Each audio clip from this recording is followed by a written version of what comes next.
So talking about consecutive even numbers, consecutive odd numbers, I want to look at a number line for a minute.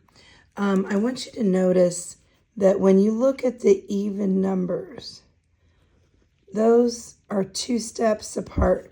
So if I called this even number x, then I could call the next one that same number plus 2 more. So the next even number would be x plus 2. And the next even number would be that x plus 4 more. And continue on, the next even number would be x plus 6, because 6 more than 12 is 18. So we're counting by 2s each time.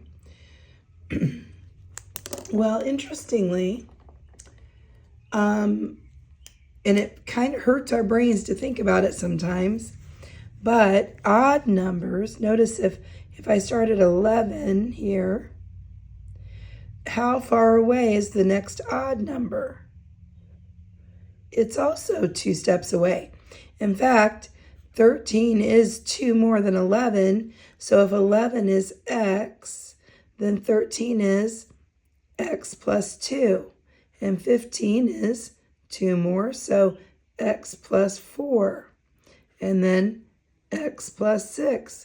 See, they're 2 apart. Even though they are odd numbers, they are still 2 apart from one another on the number line. And sometimes people have a hard time doing the 3 consecutive odd numbers question because we think we're supposed to add an odd number, like 1, 3, and 5. But the numbers are not 1 step apart and 3 steps apart and 5 steps apart.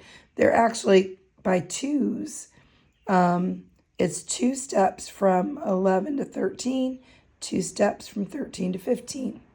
So if we have a problem here that says find 3 consecutive odd integers that have a sum of 189, well, the sum means that they were added. So, I have 3 numbers, and I've told you before, anytime you have missing numbers, make all of them x to start with. So I know that these were added together and they equal the sum of 189. Now, we need to give more information to some of these. If the first number is x, then the second number would be 2 more, so x plus 2, and the third number would be 2 more than that, so x plus 4. So even though they're odd numbers, we're still adding 2 and adding 4 so that we can set the problem up. And then, of course, follow our normal steps. Cleaning up the problem means that we're going to combine like terms. So we have a 1x, a 1x, and a 1x. So we have 3x now. And then we have 2 plus 4, which is 6. Now that we've cleaned it up, we don't have more than 1 letter in the problem, so we're not worried about getting rid of that. And so the third step then would be now get this x alone. And so we do the opposite. 6 is being added, so let's subtract it to both sides.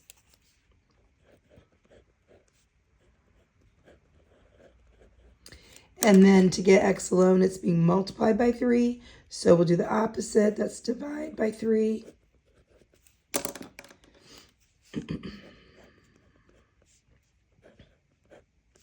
So x is 61. Now, if you look back up here, the only thing here that was represented by just x is this one.